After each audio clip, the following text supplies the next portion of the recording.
नमस्कार। जन सेतु मध्य प्रदेश छत्तीसगढ़ में मैं आपका स्वागत करता हूं। आज हम चर्चा करेंगे भारत के संविधान की सबसे प्रमुख चीज, सभी धर्म विशेष के लोग समान हैं। क्या आज के भारत में वैसा हो रहा है? क्या आज का भारत सांप्रदायिकता के विद्वेष में नहीं जी रहा है? क्या आज का भारत गांधी के सपनों का भारत है? और इस चर्चा में विशेष रूप से भाग लेने आए हैं हमारे साथ श्री अनुराग जी यादव। स्वागत है आपका स्टूडियो। अनुराग जी यादव आम आदमी पार्टी के बहुत ही सक्रिय और युवा और जांबाज कार्यकर्ता हैं और पिछली बार इंदौर विधानसभा क्षेत्र क्रमांक 2, जो कि काफी चर्चित विधानसभा क्षेत्र रहता विधानसभा 1, जो कि काफी चर्चित विधानसभा क्षेत्र रहता है, वहां से चुनाव लड़े थे और अपनी दमदारी दिखाई थी। अनुराग जी। जी सर। हमारा भारत, जो कि स्वतंत्रता के समय से ही सांप्रदायिक सद्भाव की मिसाल माना जाता है, उसी भारत का एक शहर इंदौर, जो सबसे स्वच्छ शहर है, उसी इंदौर के महापौर, जो डबल इंजन सरकार के महापौर हैं, और उन्हीं के बोल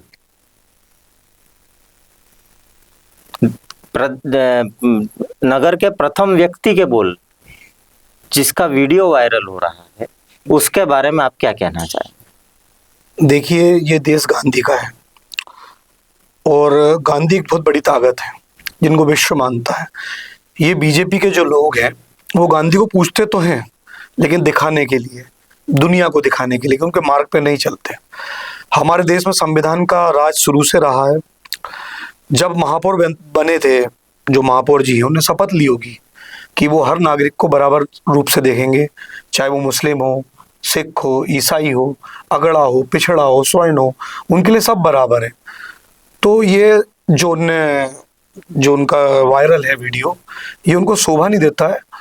अगर उनमें थोड़ी भी नैतिकता है, उनको लगता है, वो वकील भी रहे हैं वरिष्ठ, उनको तत्काल इस्तीफा देना चाहिए, क्योंकि ये चीज़ें ठीक नहीं है। भाई, जो मुस्लिम होंगे, इसी धरती पे पैदा हुए हैं, जिनके लिए उनने बोला है, वो देश की हिस्सेदारी में टैक्स भी देते हैं। संविधान, सारा जो हमारा इंफ्रास्ट्रक्चर है, सभी लोगों को, हम जब विकसित होंगे तो एक ही वर्ग को लेके विकसित होंगे कि सभी को लेके? तो ये महापौर जी को सोचना चाहिए और तुरंत इस्तीफा देना चाहिए। इस तरह का मुझे ऐसा लगता है कि या तो उन्होंने पढ़ाई ठीक तरीके से नहीं करी, क्योंकि हमें कक्षा 1 से गांधी पढ़ाए गए हैं, भगत सिंह जी पढ़ाए गए हैं, चंद्रशेखर आजाद जी पढ़ाए कि हमें वो भारत चाहिए जो अंतिम व्यक्ति, उसको सुविधाएं मिले, तब वो भारत विकसित भारत बनेगा, और उसी को भारत कहते हैं। मैंने जहाँ तक जो शिक्षा ली है, मैंने बीकॉम तक पढ़ाई की है, तो हमेशा सद्भावना की पढ़ाई की है। ये वाला जो विषैला पदार्थ ये कोई और संस्था में पढ़ते हो, मुझे वो पता नहीं। महापौर जी ने जो एरिया इंगित करे हैं कि आप खजराना, चंदन नगर, बॉम्बे बाजार, यहाँ कार्रवाई करो, यहाँ कार्रवाई क्यों नहीं करते? आप हमारे क्षेत्र में ही क्यों कार्रवाई करते हो? तो ये हमारे तुम्हारे वाले शब्द क्या एक संवैधानिक पद पर रहते हुए संविधान की विपरीत भाषा का प्रयोग किया जा सकता है? क्या वो अपराध की श्रेणी में नहीं आता?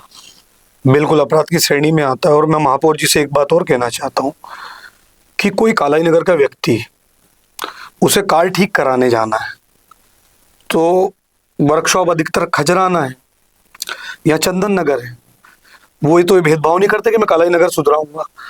अगर एक नागरिक तरीके से भी सोचें तो कोई व्यक्ति, हिंदू व्यक्ति भी वहां जाता, क्योंकि ये कोई चंदन नगर अलग देश नहीं है, खजराना एक अलग देश नहीं है, बम्बई बाजार अलग देश नहीं है। उसे अगर शादी कार्ड छपवाने जाना है तो बम्बई बाजार जाएगा, उसे कार और मोटरसाइकिल ठीक कराने जाना है तो वो खजराने या चंदन नगर जाएगा। चंदन नगर के व्यक्ति अगर उसको कोई खरीदारी करना है तो वो राजवाड़ा जाएगा, क्योंकि देश तो बटा नहीं है। तो उसकी अगर वहां चालन बनते तो हो सकता है कि शर्मा जी का बन जाए, उस पर कोई गाड़ी पे शकल पे तो हमारे ने कहा खान साहब है या शर्मा जी है, यादव जी। तो ये हमारे देश को बांटने का और शहर को बांटने का काम है। हम लोग हिंदू मुसलमान सब लोग भाईचारे से रहते हैं। ईद पे हम लोग उनको ईद की बधाई देते हैं, और दिवाली पे जब आती है तो मुस्लिम भाइयों के पहले से मैसेज आ जाते हैं कि भैया भाई साहब दिवाली की शुभकामनाएं, क्योंकि हम लोग व्यापार भी आपस में करते हैं।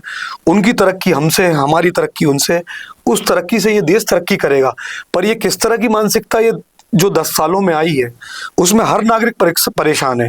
एक मिडिल क्लास का व्यक्ति जब सुबह 6 बजे निकलता है तो उसकी मुलाकात सलीम से भी होती है, रफीक से भी होती है, राम से भी होती है, अनुराग से भी होती है।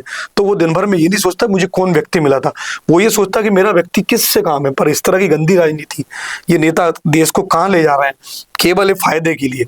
इनको इस तरह से फायदा बीजेपी को चुनाव जीतने में मिलता है।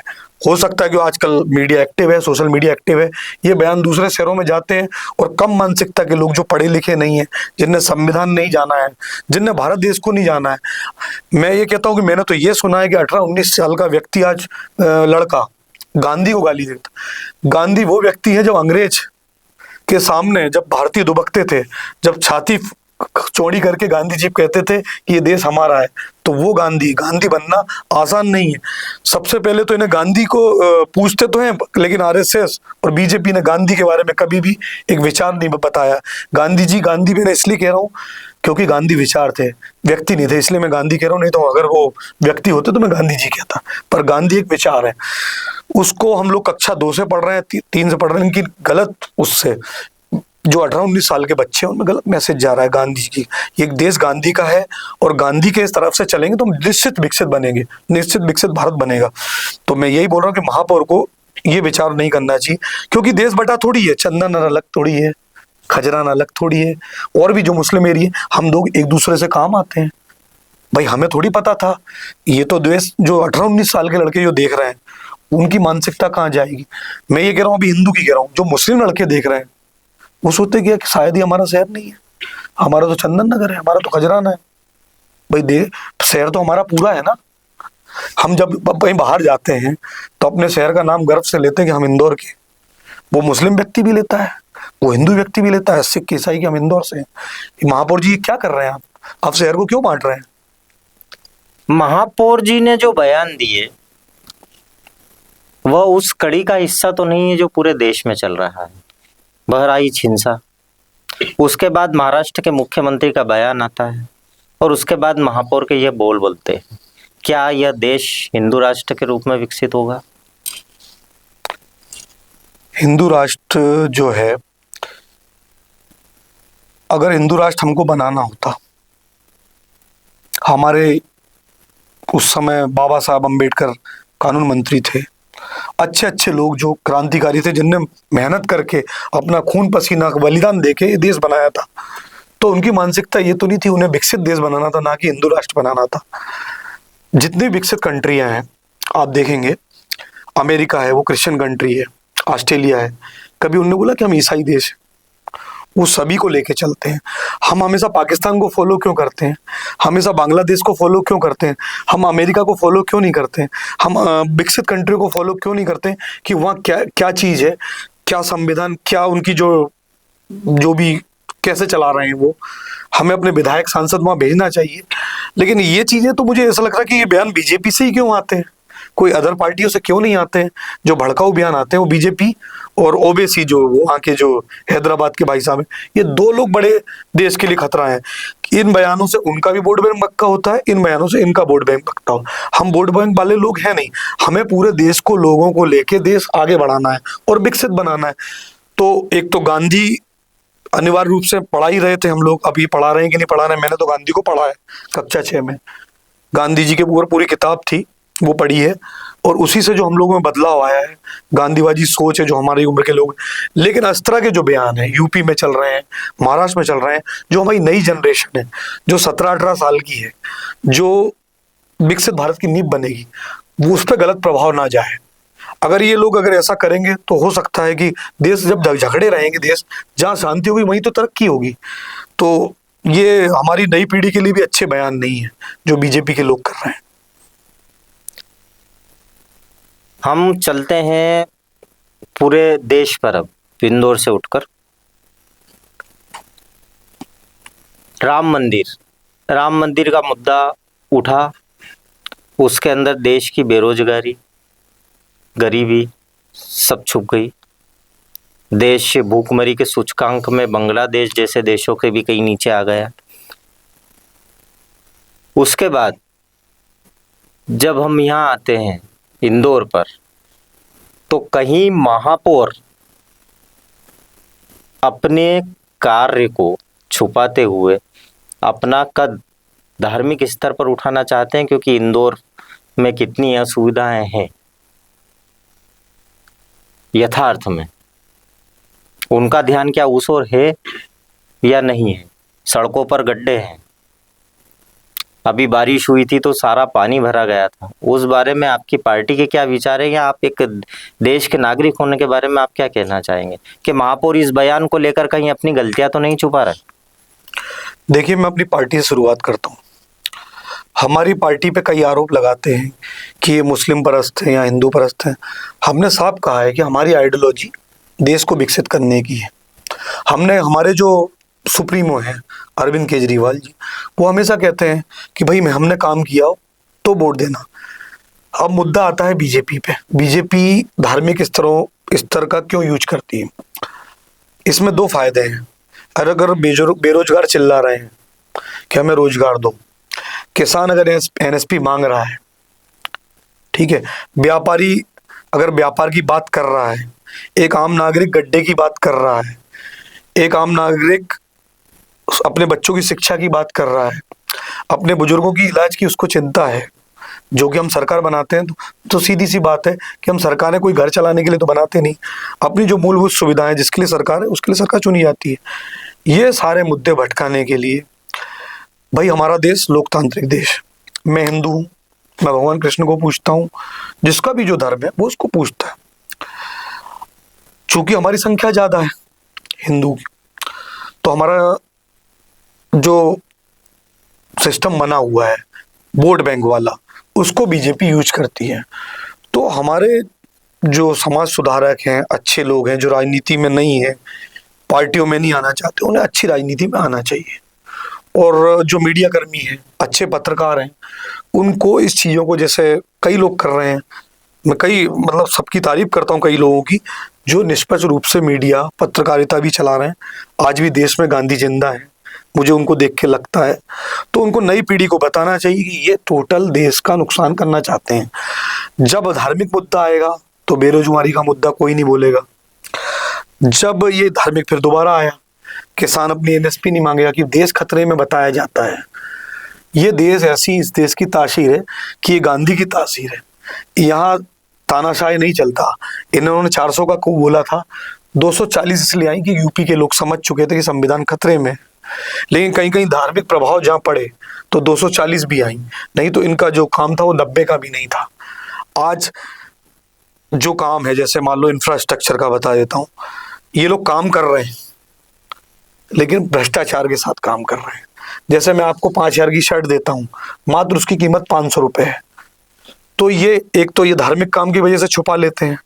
दूसरी बात, कुछ जो पुरानी पार्टियां हैं तात्कालिक, उनने उस तरह के काम नहीं किए, तो बोझ तो हम ही पे आना है। आज हमारे मतभेद में सब चीज महंगी है। तो ये चीजें, धार्मिक मुद्दे बड़ी आसानी से, एक गांधी वाली सोच पहुंचाने में समय लगता है, एक हिटलर वाली सोच पहुंचाने में 2 सेकंड लगते हैं। तो मेरा बस इतना इशारा है कि हिटलर वाली सोच या गांधी वाली सोच, गांधी वाली सोच लंबी चलेगी, हिटलर वाली सोच, जर्मनी का जो हाल हुआ था वो हमारे देश का भी होगा।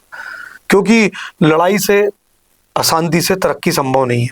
और बीजेपी जो कर रही है, और तो मैं ये समझता हूँ कि ये दिन ज़्यादा दिन चलने वाला नहीं है।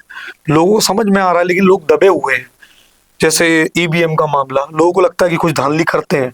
अमेरिका में भी एक अखबार में छपा है कि ये जो प्रोग्रामिंग होती है उस तरह से सेटिंग करते हैं। कई बार ये बता भी देते हैं, फायदा भी दे देते हैं कि भाई इसमें लफड़ा नहीं। लेकिन बीजेपी को क्या दिक्कत है कि बैलेट पेपर पे नहीं कराते, तो सीधे 4-5 चीजें इन्हें पकड़ रखी है जिससे जीतते तांबोई साम दाम दंड भेंट। इनको कोई मतलब नहीं हिंदुत्व से, इनको केवल सत्ता चाहिए। यानी महापौर का जो बयान है जी। वो अपनी गलतियां छुपाने के लिए है। गलतियां छुपाने के लिए है, शहर को बांटने के लिए भी है। मैंने बताया कि हमारा शहर की ये तासीर नहीं रही है, हम लोग भाईचारे से रहते आए हैं और रहेंगे। ये थे अनुराग यादव, जुझारू और बहुत ही गांधीवादी सोच के आम आदमी पार्टी के नेता। तो इंदौर या यह देश धार्मिक विचारों से नहीं चलेगा। यदि हम कहते हैं हिंदुत्व खतरे में है, तो मुगलों का शासन और अंग्रेजों के शासन में हिंदुत्व खतरे में नहीं आया। यदि हम कहते हैं देश सुरक्षित हाथों में है, तो यदि देश सुरक्षित हाथों में है तो हिंदुत्व खतरे में कैसे आ गया। बस इतना सोचो, ये भारत है और हम सब एक हैं। धन्यवाद।